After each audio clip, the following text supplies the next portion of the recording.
5, 4, 3, 2, 1.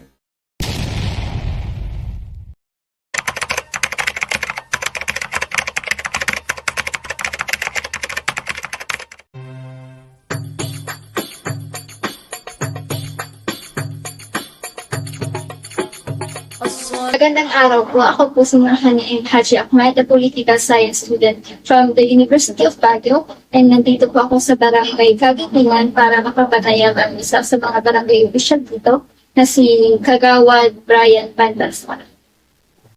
Simula nung mag-OJT po ako sa Comelec, na-observe ko po ang madalas nilang problema sa ating mga Muslim. Ay ako naman ang explain ng iba. Yung iba naman yung ay maitig. Kaya po itong nag-utap ko para sa ganong side natin ay malaman na kung ano yung solusyon para may tama yung maling ginagawa na ilan sa ating performance management. At wala po kung dapat ipag-alala dahil hindi po ito gagamitin dapat sa atin. Pagpos ay kumuha po tayo nitong mas maintindihan yung dapat gawin sa pag-rehis ng solusyon. Para may dalawa po ang katanungan. At ang una po itong katanungan ay, ano po kaya sa tingin niyo yung mga posibleng dahilan bakit may edad sa atin ang nagkakaroon ng dual or multiple register? Okay. Sa tingin ko, hindi ito sa Baguio, kaya nagiging dual yung registro nila. Dahil karamihan kasi sa atin, sa aming mga Muslim, galing sa Mindanao.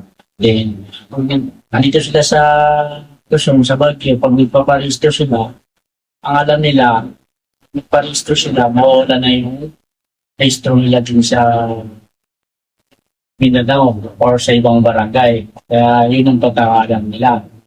Kadalasan kasi nangyayari, sa ating sa kasi mga Muslim na pension na tao, karamihan kasi mga, alam ko, maraming mga minsan nagdudulong dyan, yung mga hindi nakatapos mag-aral, kulang sa knowledge, ganun.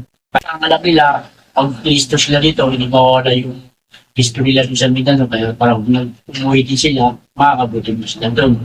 Sa kalipad ng inilalan, ngayon, distrito na Comelec.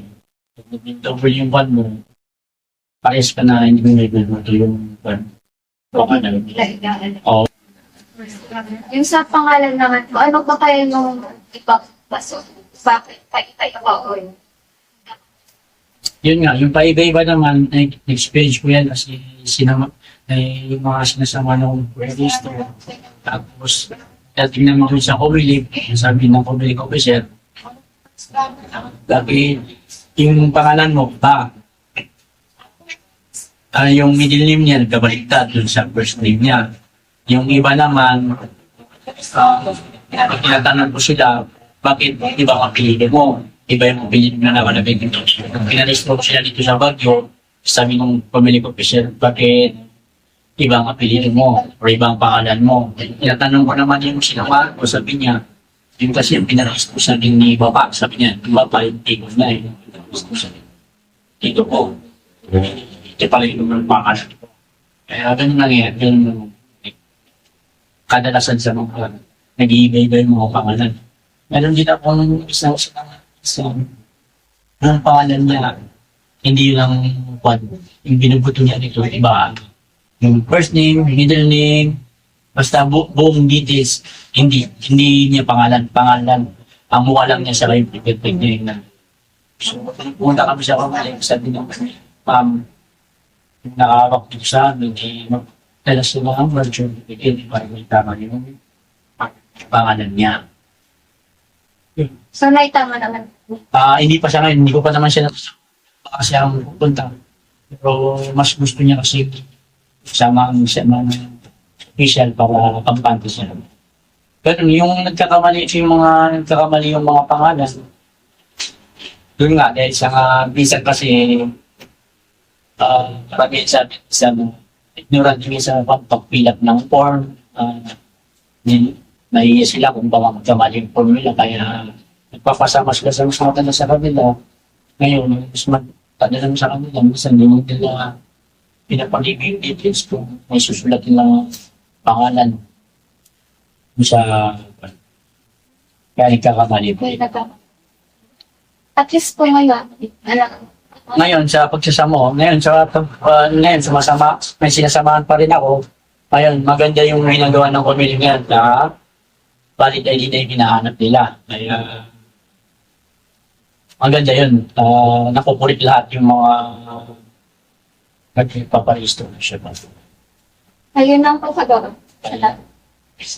Magandang araw po. Bali, may dala po akong katanungan sa inyo at ang una ko pong tanong ay, ano po kaya sa tingin niyo yung mga posibleng dahilan kung bakit may ilan sa mga kababayan nating Muslim ang may dual or multiple register? Sa katunayan po, kasi kaya minsan nagkakadual yung register nila. Minsan kasi akala nila nawawala yung register nila sa ibang lugar. Kasi minsan dalawang beses sila hindi nakakabuto doon. So ang ginagawa ko nila dito, nag-register sila dito. Akala kasi na na-cancel na o nawala yung kanilang register doon, kaya nagkakaduplicate. Patungkol naman po sa pangalan, bakit po kaya paiba-iba or nagkakabaliktad ang pangalan ng iba? Minsan kasi karamihan sa ating mga kababayan, hindi po nila alam kung ano po ang gagawin nila, kaya minsan na-assist sila. Yung hindi naman na-assist doon, nagkakabaliktad yung yung mga pangalan, yung mga middle name, kaya minsan nagkakamali po.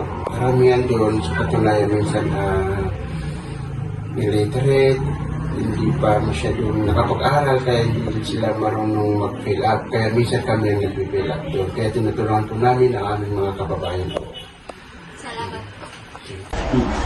Magandang araw po. Bale, may dalawa po akong katanungan para sa inyo. At ang unang tanong po ay, ano po kaya sa tingin niyo yung mga posibleng dahilan kung bakit may ilan sa mga kababayan natin Muslim ang may dual or multiple register? Kasi yung iba, sa akin analyze, no, dahil kulang ang idea nila, yung knowledge nila sa mga ganyan, lalong-lalo na yung mga galing probinsya, no? Galing probinsya, pag pupunta sila dito, nagpaparehistro sila. So since meron silang record sa probinsya, minsan nagkakaiba ng mga spelling, o kaya siyempre i-accommodate yun pag may maling spelling lang na yung register niya doon iba, na halimbawa isang letra na hindi magkapareho. Kasi alam natin na yung ibang mga kababayan natin, especially yung mga galing talaga sa liblib na mga sa Mindanao, ay hindi gusto yung birth certificate. Oo, kung ano lang yung gusto nila na i-mail na pangalan, yun ang ginagawa ng alam mo naman doon sa atin, sa Mindanao. So I think isa yun sa cause niya, kaya nagkakaroon ng ganung pag-dodoble ng register sa Comelec. Pero yun nga, may mga dumarating sa akin na pinapacheck nila yung mga ganon. At sinasacrifice ko naman na pwede nang burahin to kasi same person.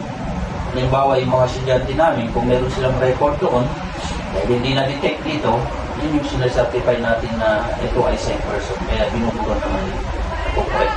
Oo. Patungkol naman po sa pangalan, bakit po kaya pa iba-iba or nagpapalitan po yung pangalan natin? Babalik na lang. Kasi ang isa sa problema natin sa yung mga legal documents, no, sa probinsya, walang proper na especially yung mga hindi masyado na mapag-aral. O tulad na sinabi ko kanina, yung birth certificate niya wala, ang dami nagpapatulong sa akin na paano makakuha ng birth certificate. Ang dami natin na nire-register sa PSA. Kasi wala nga ganun. Kahit may marriage contract, wala eh. Ang dami-dami pupunta sa akin, nagpapatulong na Imam, Kap, pwede mo kami tulungan na makaregister yung makakuha kami ng marriage contract. Kasi hindi nga uso doon yung mga ganon. Oo, kahit yung mga nagpapakasal dito, pag the same tribe, Maranao to Maranao, same hindi na sila nag-register kasi sabi nila na hindi na kailangan. Pero pagdating ng mga legal process, halimbawa sa panganganak, sa mga benefits, yun na. Doon na sila nagkakaroon ng interest. Pupunta sila dito, yung rush na rush, gusto nila ngayon na sabi, hindi naman gano'ng kadalian. So I think yun ang isa sa dahilan. Una, yung wala silang masyadong knowledge about sa registration.